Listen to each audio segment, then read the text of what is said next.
Perfect. Well, give everyone a moment to join us.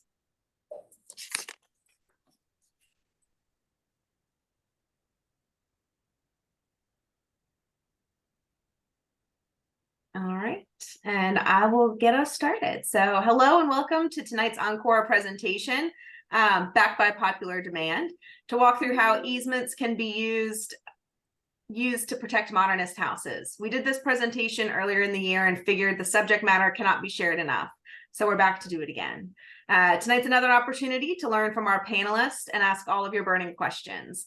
Maybe you're interested in protecting your own home, or you're just curious what an easement is. Either way, you're in the right place.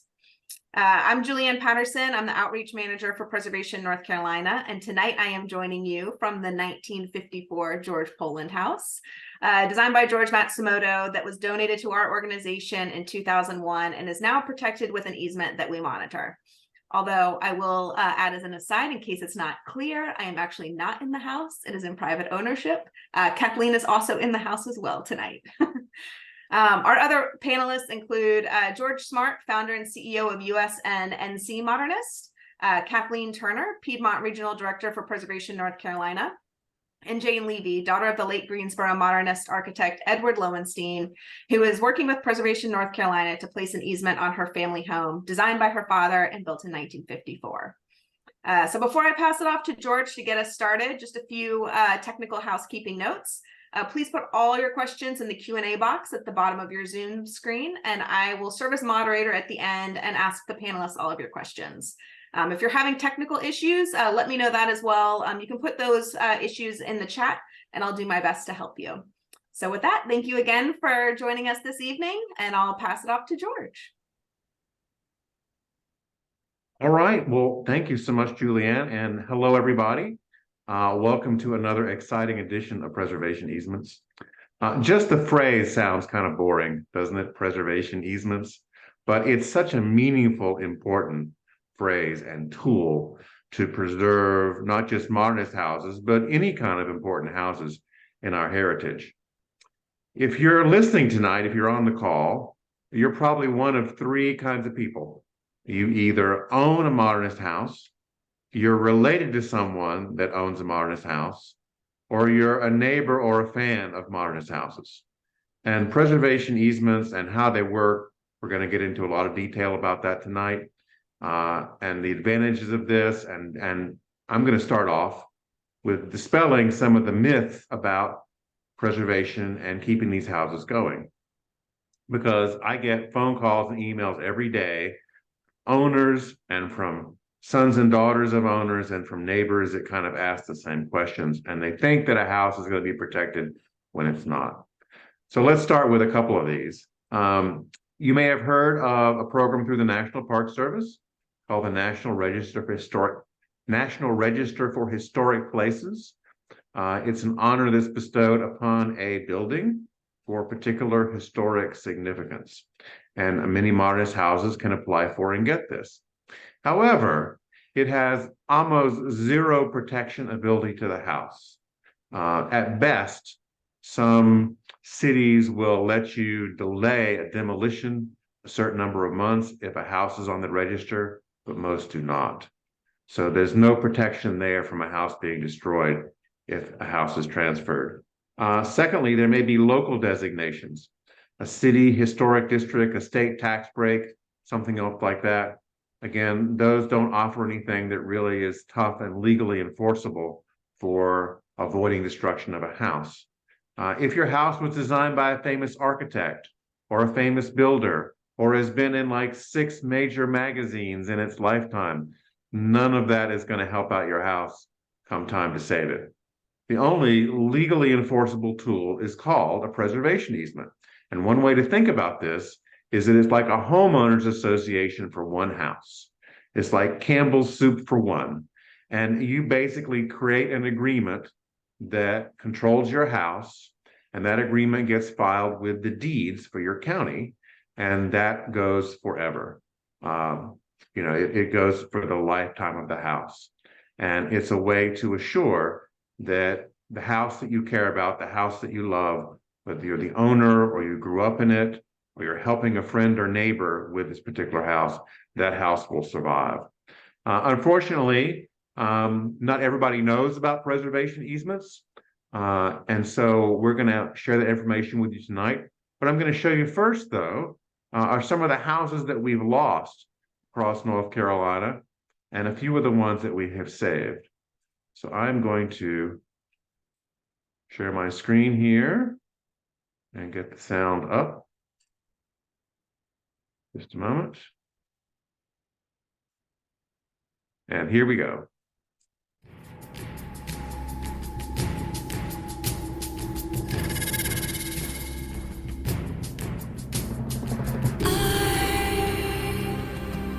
I'm a rover in time. I travel alone throughout an endless journey home. Where is my home? Fragments of a love life. I won't surrender. When the spirits are calling my name, then I will have passed on this sorrow and pain, and I'll go to heaven with you. I'll lay down my head on your pillow and ask for forgiveness. Once I was just a child, eyes so wide open.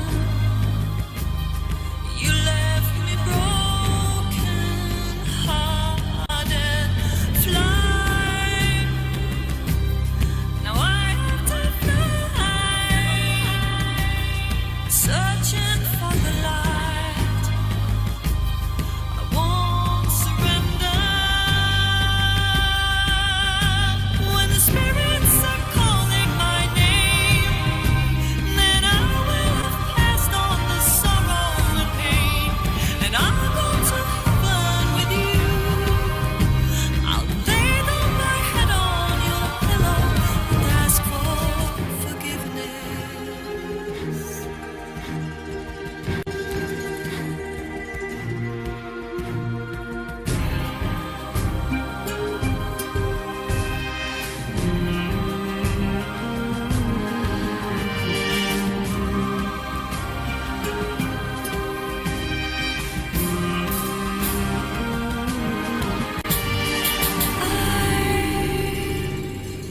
I'm a rover in time.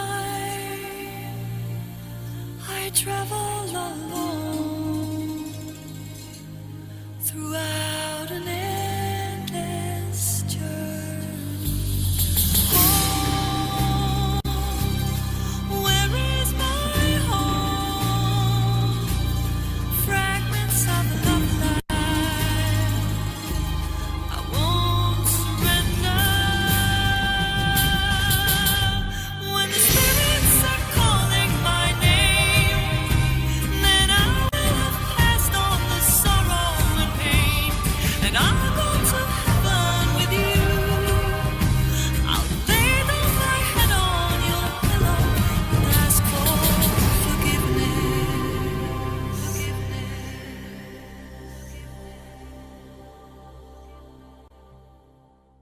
Okay.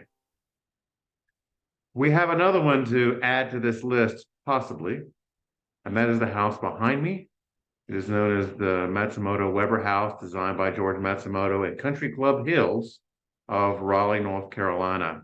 As we speak, there is an active demolition permit on the house. So they could go ahead with this at any time.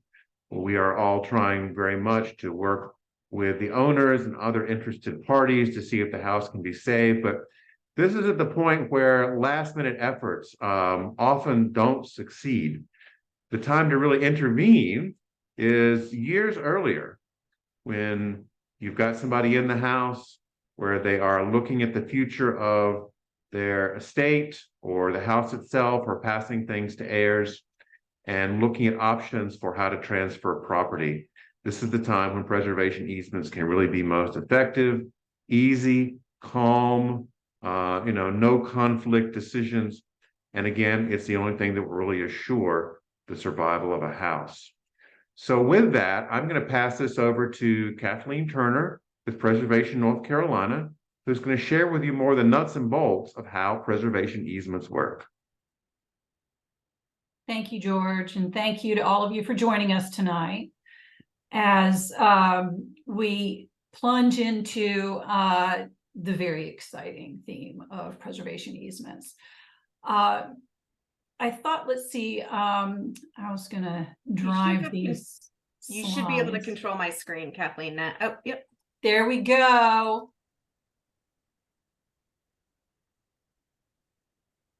Here we go. Whoops. Oh no. You get a sneak preview of the ending. Sorry. So I thought I'd start things off with a photo of a house that is a powerful example of why we cannot assume that even the most fabulous houses can be lost, and why it's so important to be proactive.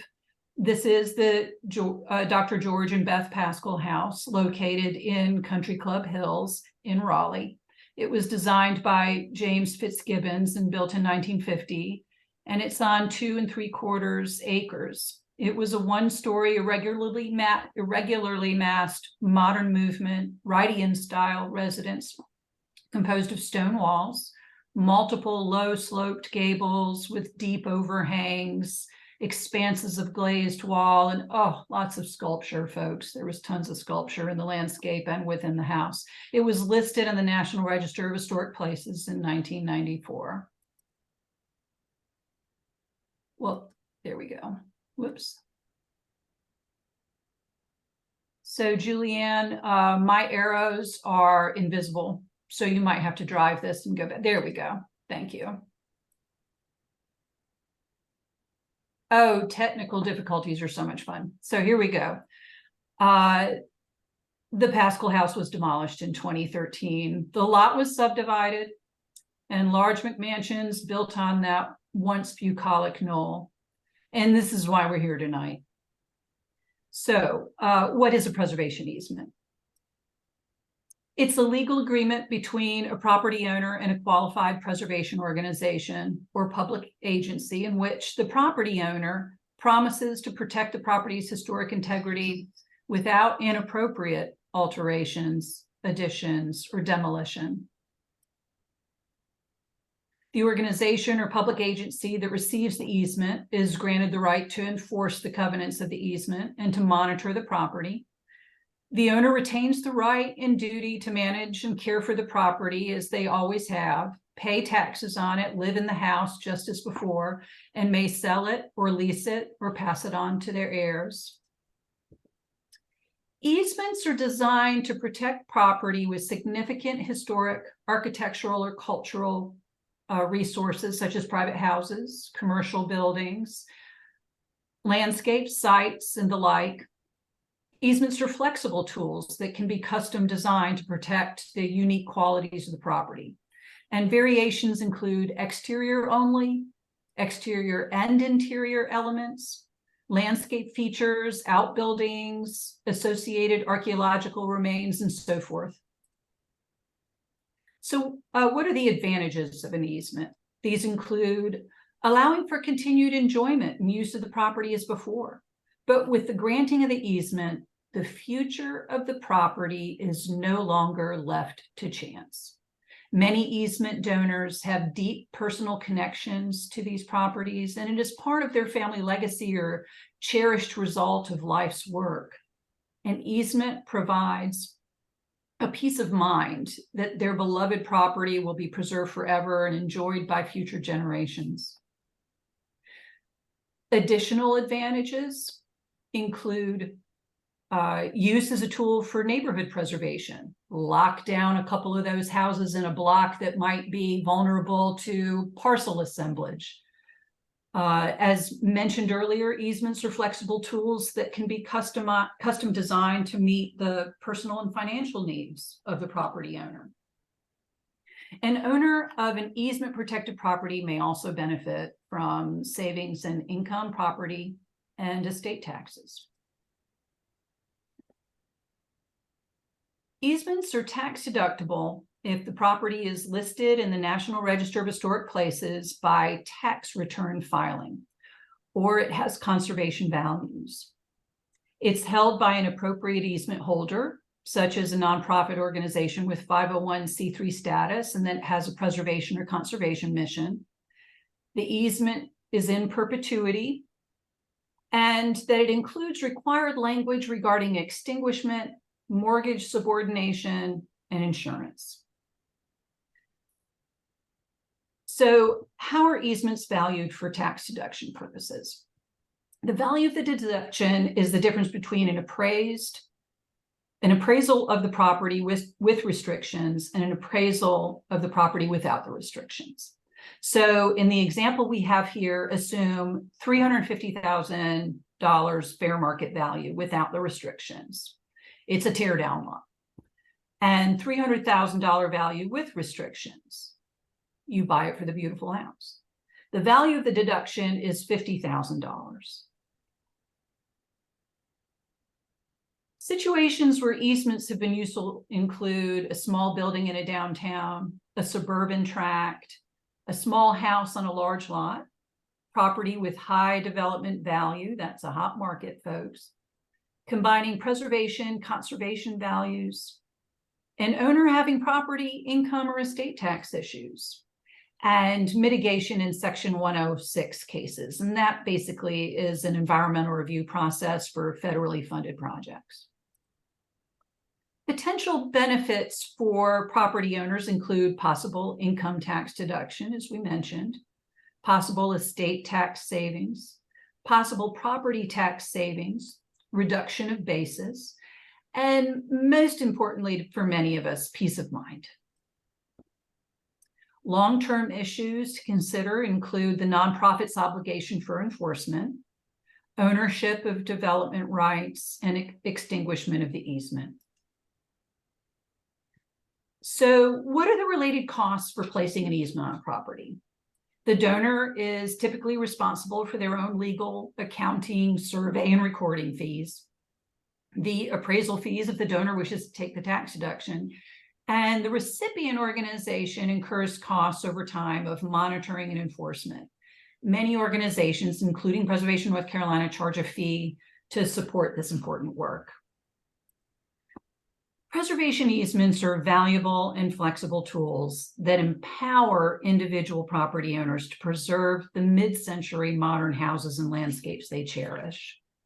I'm going to show you a few mid-century modern houses protected by easements with Preservation North Carolina. I do have to say, several of these easements went on in the 90s and 2000s, and they hadn't even really reached the 50-year significance point that necessarily qualifies it for listing in the National Register. So, you know, we've been recognizing the significance and value of these architectural treasures for a few decades.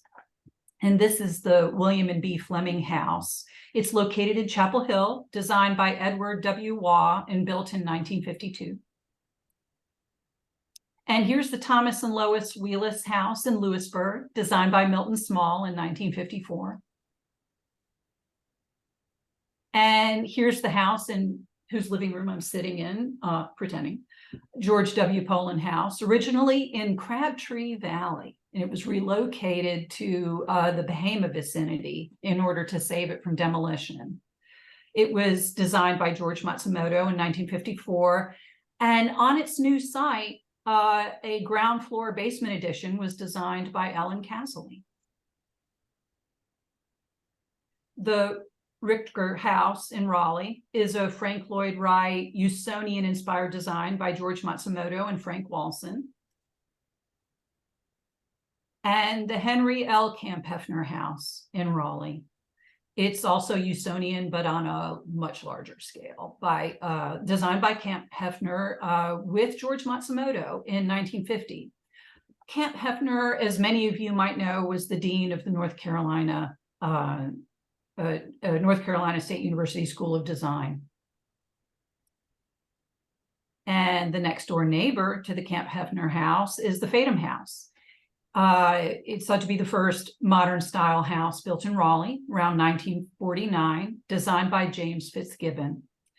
It was published in Architectural Record in 1952 as one of the houses of the year. The new addition out to the side was designed by Brian Shawcroft and built in 2006. Easements allow additions. We approve them all the time. Lastly, here's the Edward and Frances Lowenstein house in Greensboro, built in 1954 and designed by Mr. Lowenstein. It was featured in the June 1955 issue of the New York Times Magazine. And this a little over 5,200 square feet house is on 3 acres. It's an exquisite composition of materials. We see a lot of angles, occasional curves, a lot of light and glazing, sloped windows and landscape. Included in the design is a round stone carport with apartment. We are fortunate to have Jane Lowenstein Levy with us to talk about her family home, where she lives today, and why she is interested in an easement. Thank you, Kathleen. Let me know when you want me to turn some slides. I've got about 5 or 6 of them, Jane. Okay, great. Such a pleasure to be here. Thank you. Well, as you've heard, our house was designed by my father, Edward Lowenstein, who is from Chicago and got an architectural degree from MIT.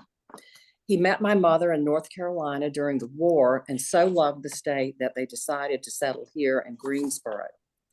The house was built in 54 and sits on just under 3 naturally landscaped and wooded acres. The house has a very Frank Lloyd Wright feel and its interplay with its surroundings. My father was in charge of the structure, and my mother, in consultation with the interior designer, Sarah Hunter Kelly, the interior furnishings. He was passionate about inclusiveness.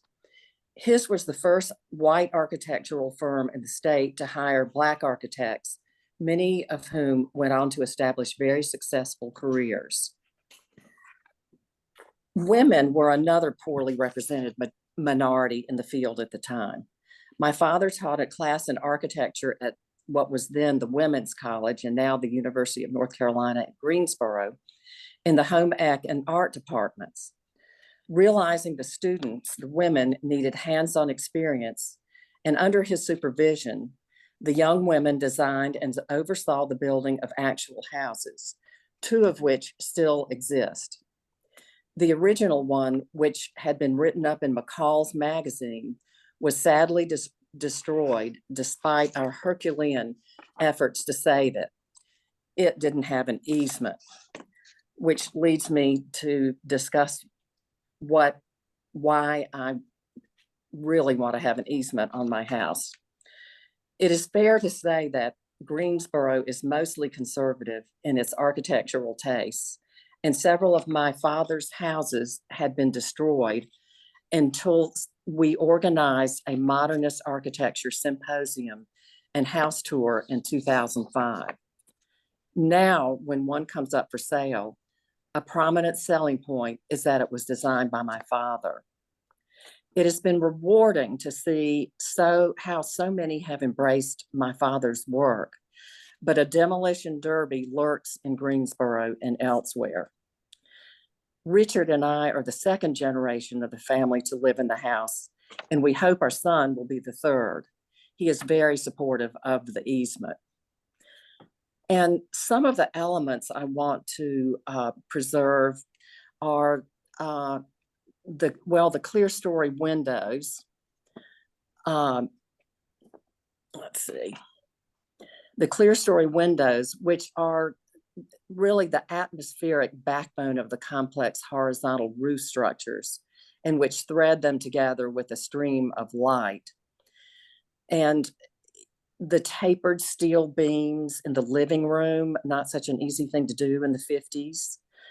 And a fireplace which has pride of place inserted in a canted passive solar glass wall with no chimney so as not to obstruct the view. There it is. You can see the tapered steel beam, and then you can see the fireplace, which is set in that glass canted wall without a chimney. The canting is at such an angle to avoid the higher sun of the summer and invite the lower sun in the winter. And there you see those the clear story windows, and they just go throughout the house and are a wonderful uniting element. There's in this photo as well is a prominent organically shaped interior fieldstone wall that separates the dining room from the living room, and you can see a peek of the dining room on the other side of the wall. And then the circular cantilevered carport. And one of my biggest fears about easements was really about losing control. And after several patient on their part conversations with Benjamin Briggs of Preservation, North Carolina, and Cathleen here, I came to realize we were all on the same page, that it was not a question of losing control, but gaining expertise and protection. The requirements, which I feared at first, turned out to be flexible and customized to my particular desires. And it feels right to me now that I have experts who have my back. I thus have become a firm advocate of easements. And it doesn't hurt that Preservation North Carolina has been a or the national standard bearer for easements for many years and is for here to stay. I feel we are the caretakers of a significant modernist mid-century sculptural work of art whose importance goes beyond its beauty and livability.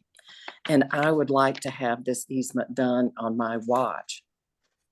These houses and this house are the living reference to an important period of great optimism, forward thinking, and a time when the importance of interacting with nature was better understood. They are an important part of the history of the cities in which they reside. When the houses are gone, they cannot be replaced.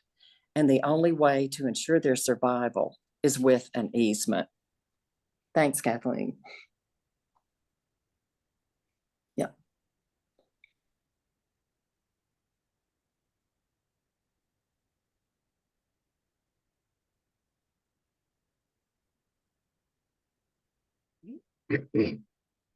All right, I'm gonna take back control, Kathleen. All right. So I'm gonna put contact information for both Kathleen and George up on the screen. And Jane said that we can also put her email in the chat as well, so I'll add that. But we'll shift to Q&A. So again, as a reminder, put any questions you have in the Q&A box, and I'll ask them to our panelists. So the first question we have is from Lois, and we may need a little more information to answer this one. But they said, I'm considering a new deed restriction as I sell a highly regarded mid-century modern home.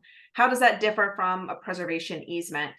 I'll let you answer that one, Kathleen, but my assumption is that it's more a question of who is enforcing those deed restrictions. So if you've got covenants in the deed, it's easements and covenants do the same thing. They're just placed on the property differently. An easement is a separate, independently recorded document that protects the property. Covenants were placed in the deed during the transaction between one person or an entity to the new owner. And either way, they run with it. They run with the deed or perform in perpetuity with the property. And then, as Julianne mentioned, who's the enforcement entity? Is there a nonprofit? Some governments accept easements as well. So it just depends on, who's doing the enforcement and monitoring.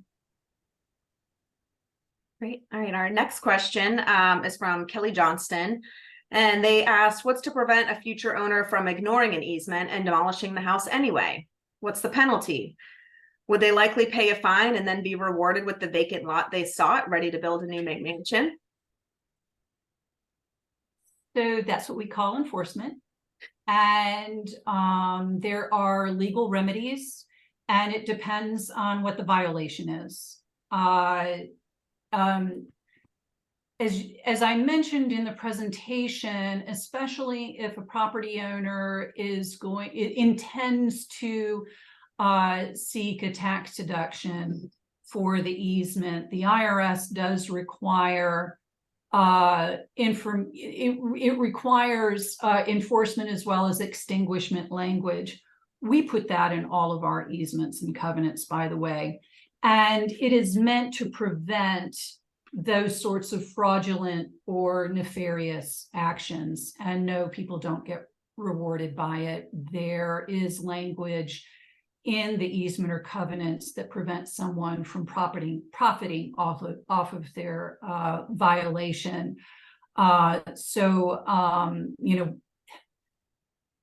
Hopefully it doesn't get to that sort of thing. That's certainly an extreme example. Sometimes people move forward with something without, review or whatever. We work with a lot of owners on a myriad of issues, and we prefer to work, through them with the owners. But there are legal remedies available. So, someone who goes off and does something, there's an enforcement remedy for that. And how long does it take to place an easement on a property from start to finish? Do you have an approximate length of time for that, Kathleen? I don't. It varies. It varies according to the property and the owner, and I guess maybe also, the particular amount of time available to draw up the documents. It really is the owner that drives that, and availability of staff. But, it's a matter of going and visiting the property, documenting the property, discussing with the owner, the major character defining features and any unique objectives they might have. And also, has it been surveyed and, recently? Does a new survey need to happen? Are they only protecting part of acreage so that a survey has to happen? I can tell you right now, it takes a while to get a surveyor on your property. And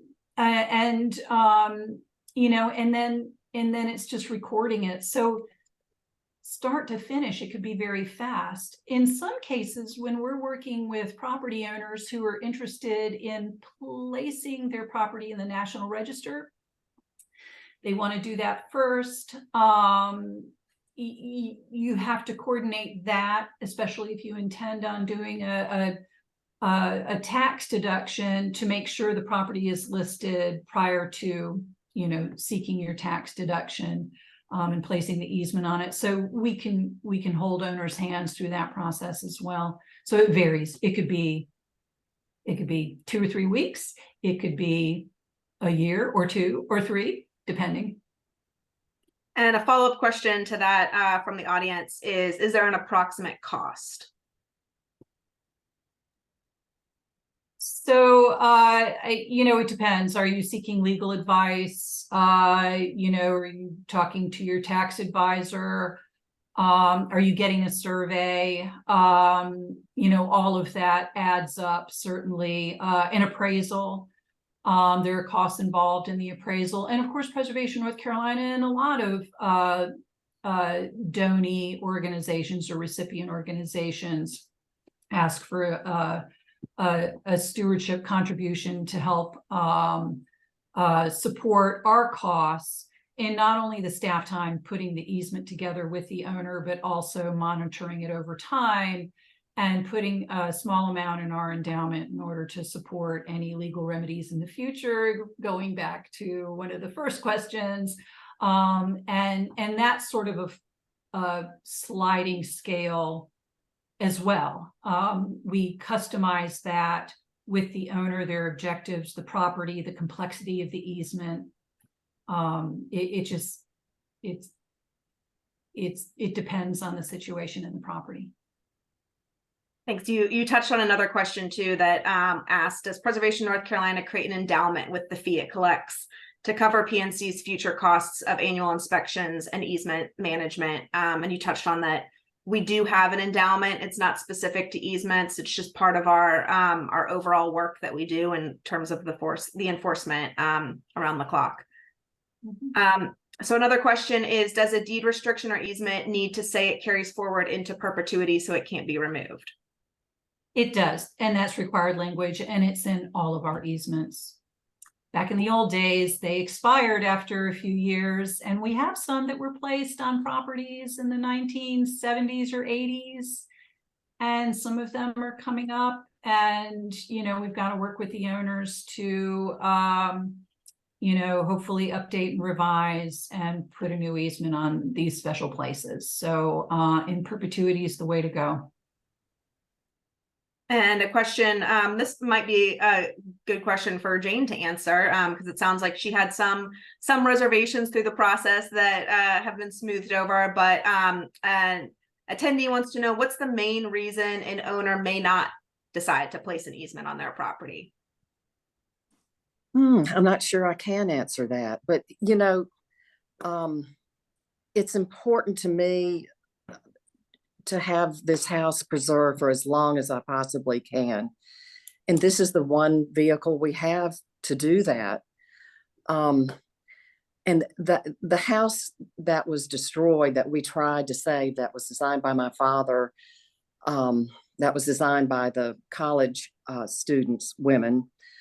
You know, at the end, even our lawyer representing us did not represent us well. I mean, and this was just unbelievable to us that he was on our side when he was talking, you know, in front of the city council, this type of thing. There are just so many surprises and twists and turns that can happen. You know, so I'm not sure why anybody would not, unless you are one of these people who wants to sell your property for absolute top dollar and have the house demolished. That's, you know, if you're in it for the money, then you shouldn't have an easement. But at the same time, if the house is important enough to have an easement, then it, to me, would get the right kind of buyer, so that an easement might even enhance the sales value of the house. And I think Kathleen told me that had happened in Raleigh, that because of an easement, or in addition to an easement, that houses were selling for more than they may have sold had they not had that. Well, I think, you know, to some extent, and, you know, and part of it is the correlation between, you know, bottom line with the easement, it secures ongoing maintenance of that property and taking care of that property. It secures stewardship. And with that is a high quality property that is in good condition and is going to fetch a good price. You know, we're all sort of struck and saddened also, you know, by what drives the real estate market, and people, you know, people will pay a lot of money for almost anything, you know, and then pay extra money to demolish, and then extra money for new construction and all the permitting and all the designing that requires. And what breaks my heart sometimes is when the properties that are purchased, there's not a hair out of place in them. They're absolutely gorgeous, and they would fetch a good price with an easement or without an easement. The difference is with an easement, it's going to continue to be a beautiful, historic or architecturally striking or significant architectural gem that's going to be around for the next generation to enjoy, to learn from, and to be proud of on the streetscape, in the community, and in our state. And that's what it is. You know, we're all owners of these places for a tiny blip timeline. And a lot of the property owners we work with, they see their role as stewards and to get that property to the next generation as well, to be enjoyed. And I find it a very rewarding, probably among the most rewarding aspects of my job, because I'm working with people who just cherish these places and take their role as these architectural stewards, very seriously. And it's just a pleasure. Let me add something here too. I think one of the reasons that people don't want to consider preservation easements is they just get bad advice from people who don't know anything about them. We have come across any number of realtors that have discouraged their clients from even considering a preservation easement by instilling the fear of them that they won't get any reasonable price for their house at all, which is just not true. If you have a significant modernist house, your house is going to do well with an easement and also will do well without an easement. The difference is often very, very small. And as Kathleen said, the added advantage is that you are assuring the future of the house forever. I follow this not just in North Carolina, but nationally. And I can tell you that, the more significant a house is, the more there's really lots of pent up demand for it. But the key thing is marketing, is that someone in Ohio won't necessarily find out that there's a house in Raleigh that's up for sale. So that's why sometimes, as in a case we've had recently, that these houses they transfer off market, which means they're not listed publicly. It's a private transaction, and no one hears about it. That's the case we have now with the Matsumoto Weber house. But if you look more closely into preservation easements, talk with Preservation North Carolina, talk with Kathleen, you really find out how easy and straightforward it is, and very low risk. Thanks, George. So we have a question about making changes to an existing easement. Can it be done? And the specific question is, could a potential buyer negotiate changing the terms of an easement as a condition of purchase? Which I know Kathleen deals with all the time. Well, so the language in the easement can't be changed. There's a difference between changing the actual legal document, which is so very rare, and it's really just generally not done, versus making changes to the property, which the easements are written that, any modifications to the property are reviewed by the recipient organization. So, you've got the fairy godmother of this property, and they're just going to make sure that the changes are in the spirit of that property or in harmony of that property. And it's not necessarily, you're requiring to, mimic or copy the actual historic architecture. But there should be some harmony there. In the case of the interior elements, it's the interior elements that are listed within a particular paragraph that require review before changes. And we do fire off letters of approval of changes. And in some cases where the changes might not be synchronous with the property, we talk it through with the owner and we come up with solutions with them that meets their objectives and also maintains the architectural integrity of the building itself. So it's a flexible tool. It doesn't put a bell jar and freeze the building in time. It just, maintains the continuum of the architectural spirit of that property and protects key architectural distinctive features. But one of the questions I get all the time is, what does a preservation easement do? What can it be? And a typical example is, just at its simplest form, is that if you have a modernist house and you want to add on to it, you've got to do so in the same style. This is to keep you from turning your modernist house into an Italianate villa, which no one wants. No one wants that.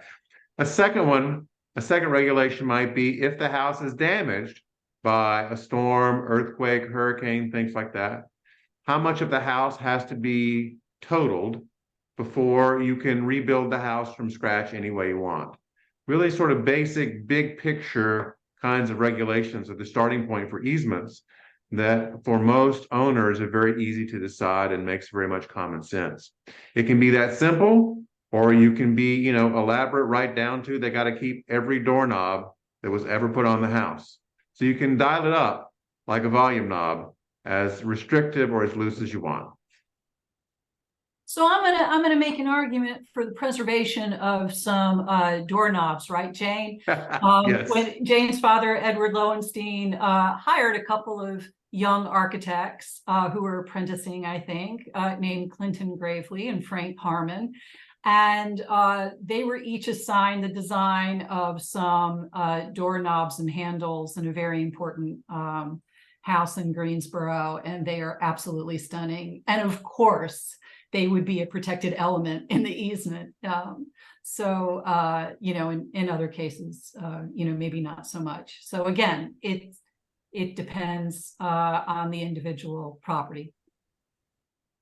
Well, and just as a point of clarity, so everybody knows that's considering placing an easement on their property, that the document that you and the terms that you come to an agreement with the organization, that does not change. That is recorded and filed with your deed. And so 5 owners from you, if somebody wants to negotiate, well, we don't like this paragraph, we would like to take this out for us to purchase the property, that rarely ever happens. It is actually a legal document that is recorded with the property. So it's not a flexible working document that's being changed all the time.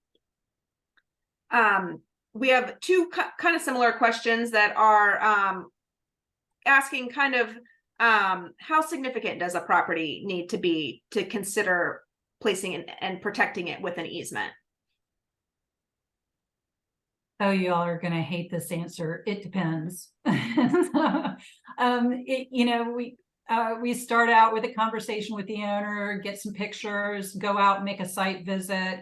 You know, an easy one is if it would be, you know, eligible for listing in the National Register. That's an easy one. There might be a couple reasons why it might not potentially be eligible for listing in the National Register, but it checks all the other boxes of, you know, maybe important architect, maybe a few things were remuddled in the past, but can be unmuddled, you know, with the right owner kind of thing. Yes. And it's a sitting duck, but again, can, you know, can, should, and must be preserved. We're going to be there. We're going to be there. We're going to use all those tools we possibly can. So again, it depends. What is the building? Where is it? How vulnerable is it? You know, are we all going to get weepy if we lose it? So yeah. Another question, does an easement keep a future owner from allowing the property to deteriorate to the point that they can claim they need to demolish it? It does. It requires continuous maintenance. Let's see. A couple others here.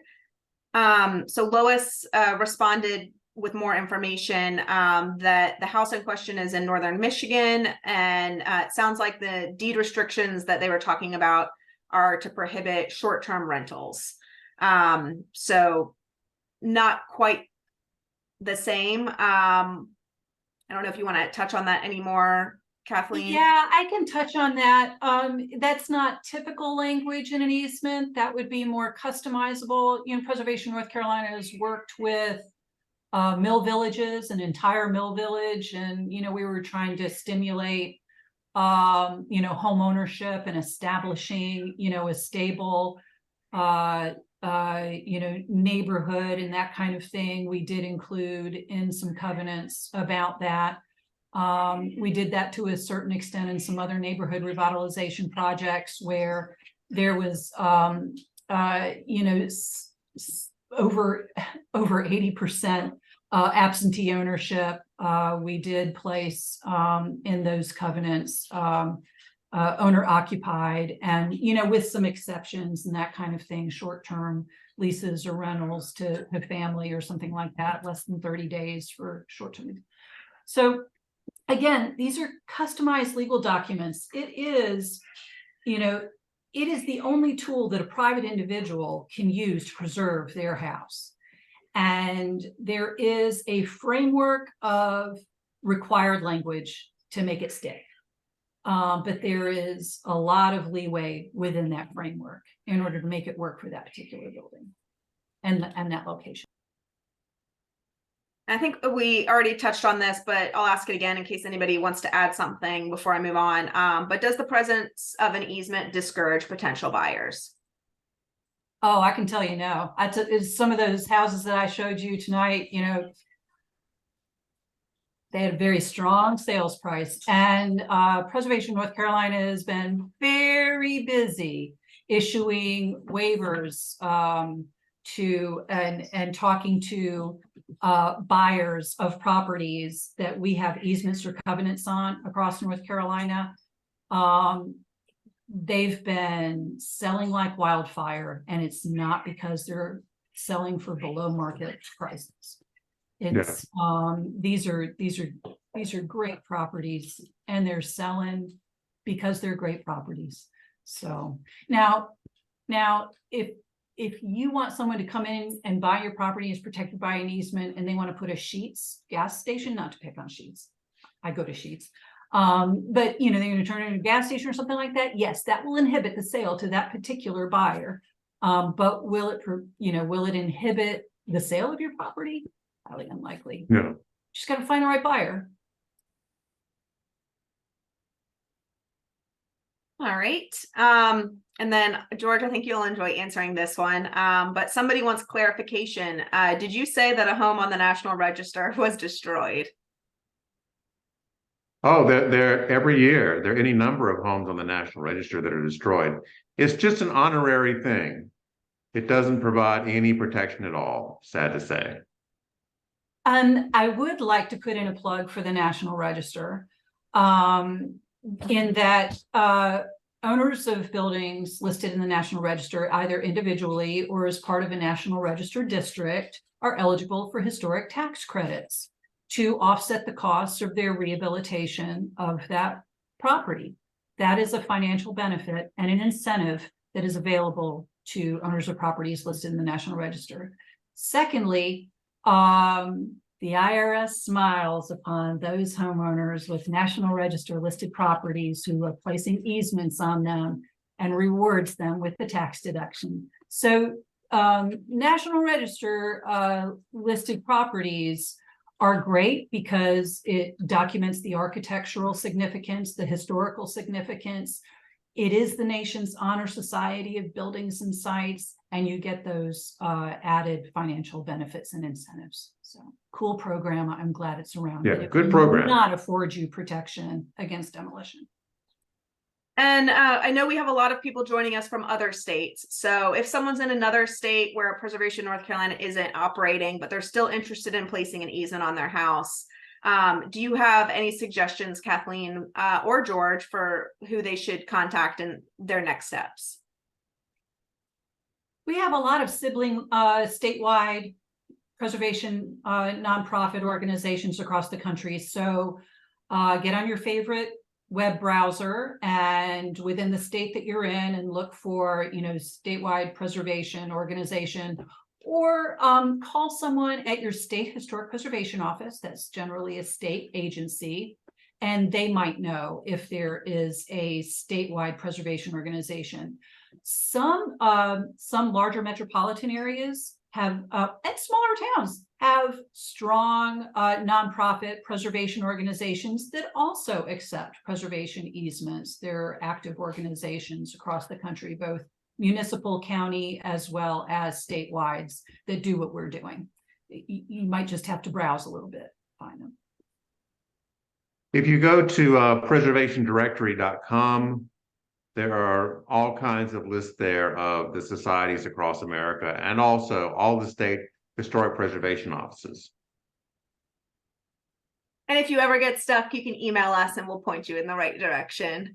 But I'll close with an observation that was sent, and then one final question to both George and Kathleen. But Mari made the observation that Jane's home is warm and inviting, a description many people might be surprised by in a modernist home. It's a beautiful home, as are so many that you highlighted. Thank you for this important information. So thank you, Mari. Thank you, Maury. And then we had a question that is wondering how does NC Modernist and Preservation North Carolina work together to protect properties in our state with easements? Oh, we talk. Yeah, all the We time. talk. Yeah. Our organization is like a radar dish. So we are constantly scanning for houses in trouble, houses in transition. And so we will connect owners with Preservation North Carolina, help facilitate houses being bought by people who really want to fix them up and not tear them down, and any other way that we can be helpful. And then we leave the real work to the professionals. Yep, the same. All right. Well, any other final words from any of our panelists? Thank you so much for coming, everybody. We love talking about easements. We love talking to you about easements. Please reach out to us. We love to answer questions and help out any way we can. It's our passion. All right. Well, thank you. And thank you so much, Jane, too, for joining us tonight. And thank you, everyone who's joining us from your home. And if you have any other follow-up questions, I know there's a couple that have come in just in the last couple minutes. If you'll email them to me or reply to your Eventbrite registration, I'm happy to answer them or direct you to the person who can answer them for you. So thank you again for joining us tonight. This has been recorded, so we'll put the recording up online on our website, Preservation North Carolina, as well. We'll send it to George, and we'll send it to you all who registered through Eventbrite. So thank you very much again for joining us, and have a good night. Bye. Bye.